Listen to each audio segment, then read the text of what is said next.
एक वर्षापूर्वीच उपमुख्यमंत्री स्वर्गीय अजित पवारांनी याच ठिकाणी अधिकाऱ्यांना झापलं आणि त्यानंतर चाकणचा जो प्रश्न आहे तो खरं तर कुठेतरी मार्ग होताना एकंदरीत पाहायला मिळत होता. मात्र त्यानंतरही दादा आता गेले, त्यानंतर खरं तर पुण्याला किंवा चाकणला कोणी वालीच राहिलं नाही का असा एकंदरीत प्रश्न निर्माण होताना पाहायला मिळतो. याच चौकामध्ये उपमुख्यमंत्री अजित पवारांनी खरं तर अधिकाऱ्यांना झापलं होतं.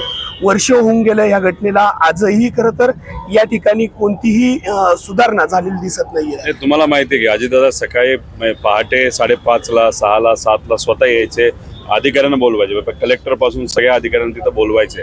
आता इथं जी घटना घडली होती, दादा स्वतः 5:30ला आले होते आणि सगळ्या अधिकाऱ्यांना बोलून घेतलं. अधिकारी उशिरा आले अशी परिस्थिती होती आणि मग तेव्हा ठरलं होतं की 200 कोटी रुपये या परिसरासाठी आपण द्यायचं, ज्याने रस्ते चांगले होतील, ट्रॅफिकला कुठेतरी मदत होईल, त्या पद्धतीने पैसे दिले.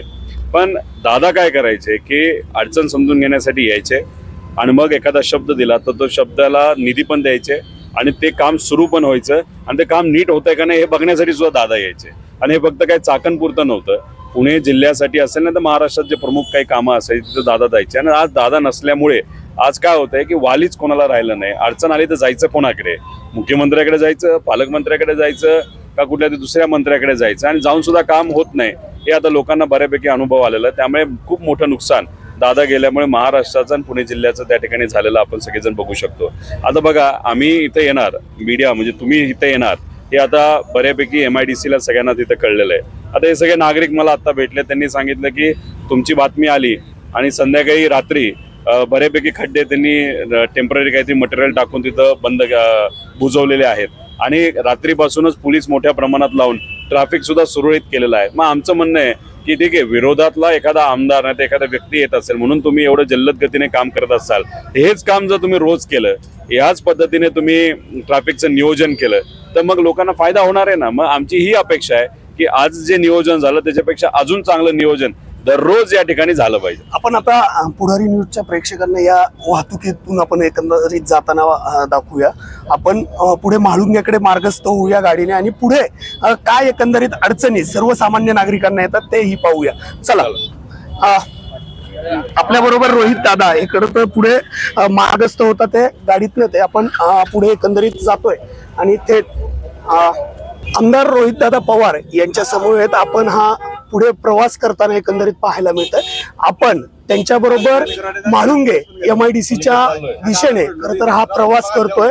त्यांच्याबरोबर प्रवास करताना काय एकंदरीत अडचणी येत आहेत, कारण जो मंत्री खरं तर या ठिकाणी येत असतो तो कॅनव्हाय मध्ये खरं तर या ठिकाणी येतो आणि त्याला अनेक अडचणींना सामोरे जावं लागत नसतं. मात्र सर्वसामान्य आमदार ज्यावेळेस या ठिकाणी पोहोचतो त्यावेळेस तो कोणत्याही कॅनव्हाय व्यतिरिक्त तो खरं तर मार्गस्थ होत असतो. माझ्याबरोबर रोहित दादा आहेत. दादा, आता आपण खरं तर मार्गस्थ होत आहे, ते काय एकंदरीत अडचणी आतापर्यंत रस्त्यावरती, तुम्ही ज्यावेळेस चाकणपर्यंत आलात पुण्यापासून आणि आता चाकणच्या तळेगाव चौकातून आपण पुढे मार्गस्थ होतोय. आता मी हडपसरवरनं आपल्या नाशिक फाट्यापर्यंत पोचायला मला 40-45 मिनिटं लागले आणि मोशीपासून आपल्या या MIDCचा आता चाकण चौक आहे तिथं पोचायला 1 तास 20 मिनिटं लागले. काहीतरी 20-25 किलोमीटरचं अंतर आहे. आणि आज जर आपण बघितलं तर आम्हाला जे आता लोकांनी सांगितलेलं, कालपासूनच पोलीस मोठ्या प्रमाणात चौकात ट्रॅफिकच्या नियोजनामध्ये आहेत. खड्ड्यामध्ये बऱ्यापैकी तिथं दगडं आणि मुरुम तिथं टाकून ठेवलेलं आहे. म्हणजे आमचं हेच मत आहे की विरोधातला एखादा आमदार जर पाहणीसाठी येत असेल, तुमच्यासारखी मीडिया जर तिथे येणार असेल आणि मग लगेचच जर यंत्रणा नीट चालत असेल, नाही तर ट्रॅफिकवर कंट्रोल काही प्रमाणात तिथं आणला जात असेल तर मग हे रोज करायला काय हरकत आहे. आणि आता आम्ही आलोय फ्रायडेला, म्हणजे आज शुक्रवार आहे, लॉंग वीकेंड असेल कारण उद्या 15 ऑगस्ट आहे, त्यानंतर शनिवार आहे, रविवार आहे, त्यामुळे बऱ्यापैकी लोक सुट्टीला सुद्धा गेली असावीत. त्याच्यात दुसऱ्या बाजूला मंत्री महोदय रविवारी येणार आहेत. आता रविवारी मंत्री येणार तेव्हा सुट्टी असते, सुट्टी असेल म्हणजे ऑफिस बंद असतं, त्यामुळे ट्रॅफिक त्यांना लागणार नाही आणि त्यांना मोठा लवाजवा असतो, म्हणजे पोलीस वगैरे सगळं असतं, पायलट असतात. त्याच्यात मंत्री येणार म्हणून मग आधीच इन्स्ट्रक्शन देऊन बऱ्यापैकी ट्रॅफिकची विल्हेवाट त्या ठिकाणी लावली असेल. त्यामुळे मग आमचं एकच मत आहे की मंत्री महोदयांनी एखादा जाहीर करून प्रवास करण्यापेक्षा जेव्हा ट्रॅफिक जास्त असतं, नाहीतर जेव्हा कामाचा दिवस असतो त्या दिवशी यायला काय हरकत आहे, लवाजवा न घेता. तर तुम्हाला अनुभवायला मिळेल की सामान्य लोकांना रोज काय तिथं अडचणी येत असतात. दादा, या सर्वात महत्त्वाचा यामध्ये प्रश्न निर्माण होतो या ट्रॉफिकमुळं, इथल्या सुखसुविधांमुळे. जर आपण पाहिलं तर अनेक कंपन्या ह्या आता मार्गस्थ होताना एकंदरीत दिसतात. ते वेगवेगळ्या राज्यात जातात, ते पुणे सोडूनही जाताना एकंदरीत पाहायला मिळतात. नाही, आता जो प्रश्न आपल्या राज्यातल्या एका खासदारांनी पार्लमेंटमध्ये विचारला होता त्याच्यामध्ये उत्तर देत असताना मंत्री महोदयांनी केंद्रातल्या त्यांनी सांगितलं होतं की 5 वर्षामध्ये महाराष्ट्रातल्या 36,000 कंपन्या या सोडून गेलेल्या आहेत, नाही तर बंद झालेल्या आहेत. आणि त्याच्यामध्ये मुंबईनंतर सगळ्यात मोठा आकडा हा आपल्या पुण्याचा आहे. 10,000च्या आसपास पुण्यातल्या कंपन्या तिथं बंद झालेल्या आहेत.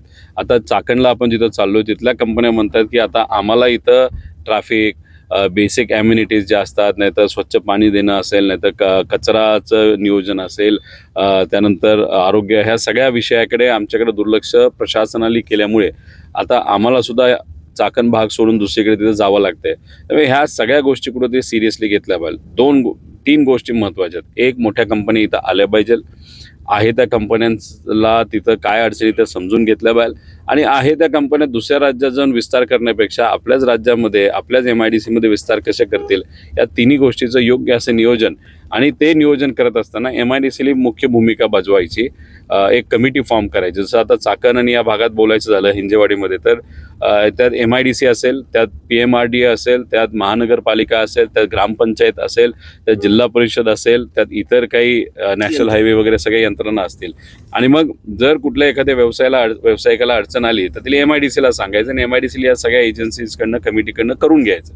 आज काय होतं, ग्रामपंचायतला कंपनीला जावं लागतंय, MIDCला त्यांना जावं लागतंय, PMRDAकडे फॉलोअप करावं लागतंय, मंत्र्याकडे फॉलोअप करावं लागतंय. मग धंदा करायचा का अशा फॉलोअप करा. आता इथं बघा, हा सगळा कचरा जो आहे, आता हा इतका मोठ्या प्रमाणात कचरा पडलेला आहे, तर इथल्या MIDCच्या लोकांचं काय म्हणणं आहे की आमचं बघा या बाजूला कचरा आहे, की आमचं टायअप असतं इंटरनॅशनल कंपनी बरोबर, जे सगळे फॉरेनर्स इकडे येतात, आणि आम्ही अभिमानाला सांगतो सगळ्यात मोठी, सगळ्यात चांगली MIDC आहे. आणि मग इथं आल्यानंतर ते म्हणतात मग एवढी घाण MIDC, रस्ते खराब, कचरा सगळीकडे पडतोय. मग एक तर महाराष्ट्राचं नाव खराब होतंय, भारताचं नाव खराब होतंय. त्यामुळे कुठं ना कुठं या सगळ्या गोष्टींकडे उद्योग मंत्र्यांचं, राजकीय उद्योग बंद करून खऱ्याच अर्थाने उद्योग करणारे, म्हणजे व्यवसाय करणारे जे लोक आहेत त्यांच्याकडे लक्ष देण्याची जरूरत आहे. अपघातांचंही प्रमाण वाढतंय. आता आपण पुढे ज्या ठिकाणी जातोय त्या ठिकाणावरती जर आपण पाहिलं तर रात्रीच 2 जणांचा दुर्दैवी मृत्यू गाडी घसरल्यामुळे झाला. नाही, खरंच वाईट आहे. म्हणजे MIDCच्या आत सुद्धा जर रस्ते खराब असतील, फक्त 28 किलोमीटर रस्ता MIDCला मेंटेन करायचा, आणि बाहेरचा रस्ता हा नॅशनल हायवे PWD आणि PMRDAला तिथं मेंटेन करायचा आहे. पण मग MIDCच्या आतलेच रस्ते, आता तुम्ही बघा, MIDCकडे असं म्हणलं जायचं की 25,000 कोटीच्या ठेवी होत्या. आज काहीच ठेवी तिथं राहिल्या नाहीत.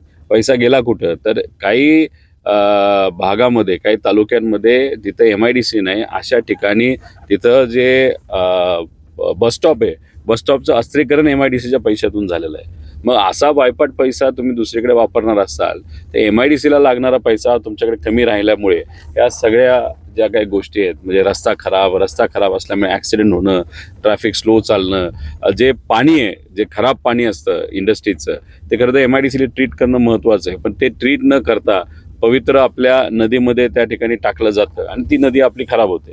त्यामुळे हे सगळ्या गोष्टीकडे सरकारचं आणि या विभागाचं दुर्लक्ष असं आपल्याला म्हणावं लागेल. चाकण MIDCला वालीच कोण राहिलं नाही, खरं तर महाराष्ट्रातल्या इंडस्ट्रीलाच वाली राहिला आहे का? कारण का गेल्या 3 वर्षात आपण बघितलं तर दरवर्षी आपली ग्रोथ 18 ते 20% आहे FDA मध्ये.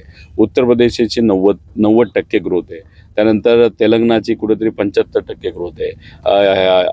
ह्याची बँगलोरची कुठेतरी 50%ची ग्रोथ आहे.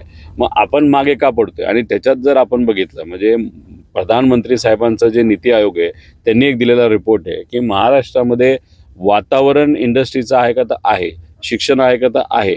पण आपलं महाराष्ट्र कशामुळे कमी पडतो, तर इन्फ्रास्ट्रक्चरमध्ये आणि सरकारी इच्छाशक्तीमध्ये कमी पडतो. हे कुणी आम्ही नाही सांगितलेलं, हे पंतप्रधान साहेबांच्या नीती आयोगाने सांगितलं आहे. तर या सगळ्या गोष्टीकडे लक्ष देऊन वातावरण जर आपल्या या महाराष्ट्रामध्ये सकारात्मक असेल तर इन्फ्रास्ट्रक्चर द्यायची जबाबदारी सरकारची आहे. दादांबरोबर असाच प्रवास खरं तर आपण या MIDC मधून पूर्ण करणार आहोत, आणि कोणत्या समस्यांना खरं तर तोंड द्यावं लागतंय हेही आपण पाहणार आहोत. आमदार रोहितदादा पवार यांच्या बरोबर 1-1.5 तासाचा प्रवास करत आम्ही या म्हाळुंगे MIDC मध्ये पोहोचलो, आणि म्हाळुंगे MIDC मध्ये काय परिस्थिती आहे थेट आपण त्यांच्या बरोबरच पाहणार आहोत.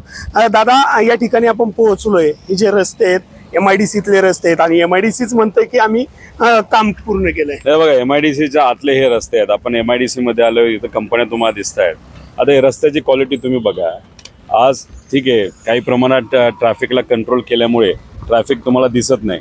मग आता हे असे रस्ते, ह्याच्यात आता काल तुम्हाला माहिती आहे की मोटरसायकलवाले 2 बिचारे घसरले आणि मागून कंटेनर आला आणि त्यांच्या अंगावरनं गेला, त्यांचा मृत्यू झाला.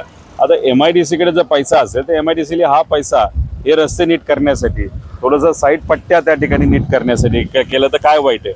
नुसतं चिखल तिकडं आपल्या सगळ्यांना बघायला मिळतोय, साईड पट्ट्या सुद्धा इथं नाही आहेत. आणि ह्याच्यामुळे मग अडचणी कोणाला येतात की आता ट्रक कमी दिसत आहेत, संध्याकाळच्या वेळेस ट्रक जास्त असतात.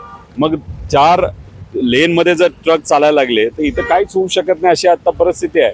त्यामुळे रस्ते नीट मेंटेन केले नाहीत, कुठेही ट्रकला पार्किंग एरिया तिथं दिलेला नाही, अलोकेट केलेला नाही. ट्रकसाठी पार्किंग एरिया, ट्रॅव्हलिंग लेन असेल, नाही तर कुठेही तिथं नियोजन आपल्याला त्या ठिकाणी योग्य पद्धतीचं दिसत नाही.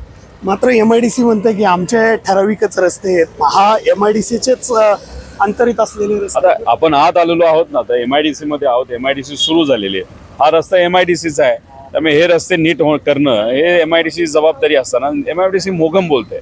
आता ह्या 20-25 लोकांनी जेव्हा प्रेस कॉन्फरन्स घेतली तेव्हा MIDCला फोन करायला पाहिजे, तुम्हाला अडचणी काय आहेत. त्यांनी फोन केला, ती 20 लोकांची यादी आम्हाला पाठवा. मग तुम्ही धमक्या देणार आहात का?